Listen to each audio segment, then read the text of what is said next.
name is Sarah Arnold, and I'm excited to be here today and share my story. A little bit about me is that I'm an only child and grew up living in Cats. I am from Onondaga, and I graduated from Mason High School in 2009. I have always loved to bowl and began on the varsity bowling team my freshman year. I received my varsity letter and jacket. Growing up, I worked at a variety of places. My first job at McDonald's impacted me the most through training and leadership positions. McDonald's took notice of my skills and great potential for growth, encouraging me to pursue higher job opportunities within the company. Once I turned 18, they were able to put me in management training classes. I was offered this opportunity, but hard work and my decision to put everything into this position brought the best out of me. I am often well known as someone who is very honest, trustworthy, and will accomplish all that I set my mind to. My injury was on September 17th of 16. After getting off the clock, I can recall getting into my coworker's car to chat. Later, I woke up in the hospital and was upset. Eventually, the pieces of the story were put together and explained to me. I was hit and then fell out of my coworker's car. After that, I was run over. My legs were left with black tire marks. My head was bleeding. I sustained a brain injury. The man who hit me, who injured me, never called for help, only called my parents saying, "I think I ran her over." One of my coworkers ended up calling 911.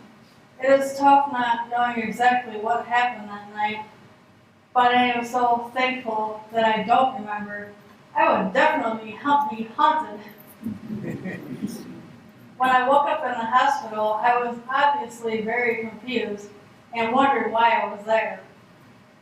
I knew where I was, and I recognized my parents beside me, but I didn't want the trach in my throat. Mom said the first time that I spoke was when she made me mad. I responded by mumbling under my breath, "I just wanted to be home and around my kitty, Samson." I received therapy at the hospital, but I don't really remember it. During my rehab at Origami, I worked with a whole team of therapists. In physical therapy, we worked on gaining strength in my leg, standing, and learning how to use my walker and wheelchair. In occupational therapy, we worked on gaining strength in my arm, verbal therapy, and self-care.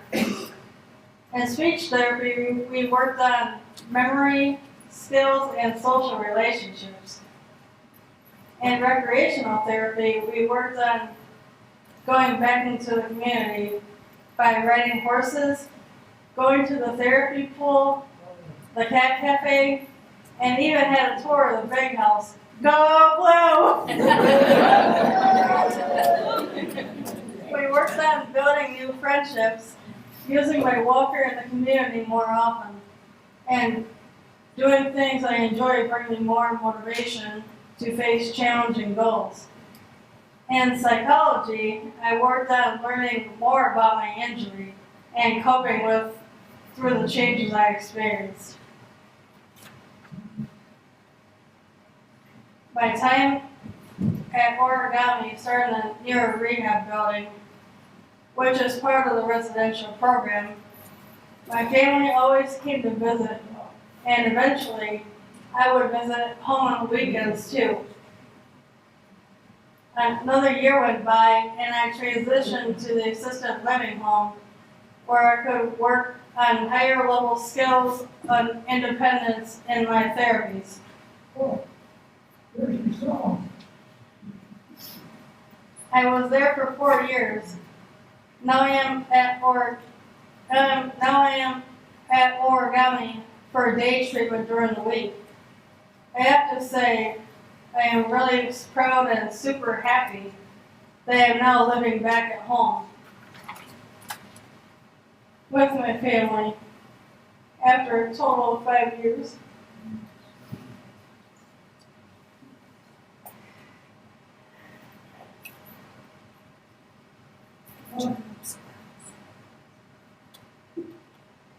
I truly feel that I am starting to get my life back.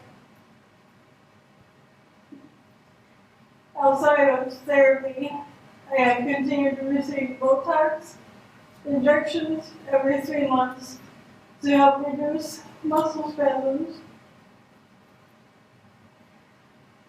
I've also been working on decreasing and controlling my seizures. I wear a special watch every day that can detect and notify my parents when there is movement in my arm, suggesting a possible seizure.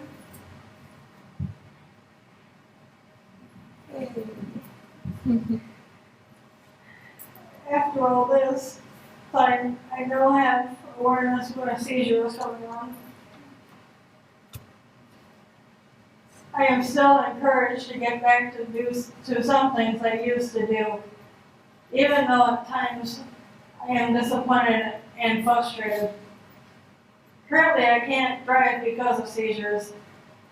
By law, I have to be 6 months seizure-free before I can be eligible for driver's rehab. I also took pride in my independence. Taking showers, washing my hair, getting dressed. Now it's time consuming to do them independently. To this day, my ankle is still weak. And my arm has learned to move on its own without the help of my right arm. The wearable therapy for my left arm has electrodes for my shoulder, elbow, and hand. I also have one for my left leg, stimulating my knee and ankle as if I was walking.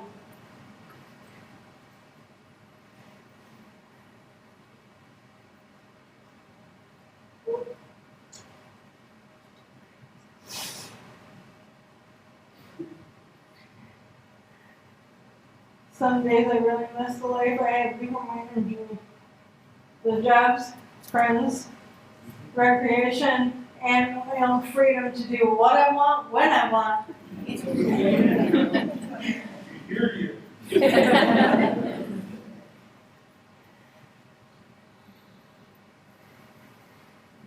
In rehab, I have made great progress, but on those tough days, I focus on goals and encourage myself to achieve more. Something that I have learned throughout the rehab process is do not take for granted what you have. I found what I can and can't do after this injury. Choosing gratitude for everything I still can do. I've learned about how incredible our bodies are. Noticing the multiple functions that the brain controls.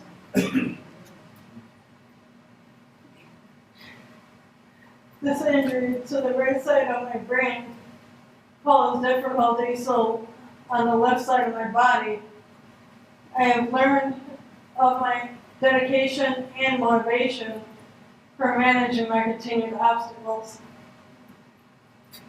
Other people can encourage me, but all in all, it's up to myself to conquer. I am proud of the strengths I have today. I am strong despite some limitations that I can overcome. I have a positive attitude each day, even with the challenges I may face. I am now especially caring and encouraging for others to meet their goals. My injury may have changed the way I look, but not who I am. I want to take a moment to recognize some special people throughout my journey. First, I want to thank the Lord and Jesus for helping me survive my incident.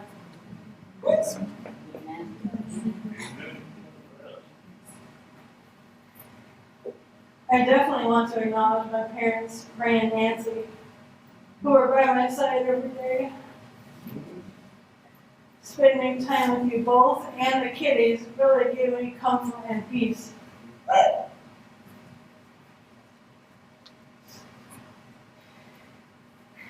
Thank you for loving me through thick and thin. Reminded me of the things I didn't really want to hear. And celebrating each win I had. I also want to acknowledge Cassie, who has been my best friend for years. We always considered each other sisters, and even our parents thought of each other as their adopted child. Cassie was always there for me. When I lost my hair from an injury, she shaved her head too, because she didn't want me to go through it alone. Another person I want to mention is my Uncle Eddie. He came to origami 5 days a week, keeping me company. We spent time together every Wednesday, going to city limits to bowl with origami. Eddie, this was definitely something I look forward to each week. I'd like to acknowledge Avery, my other best friend. We lived in the assisted living home together and hung out every chance that we could. Our time together gave me laughs, happiness, memories, and motivation. Moving to my therapy team. Love you.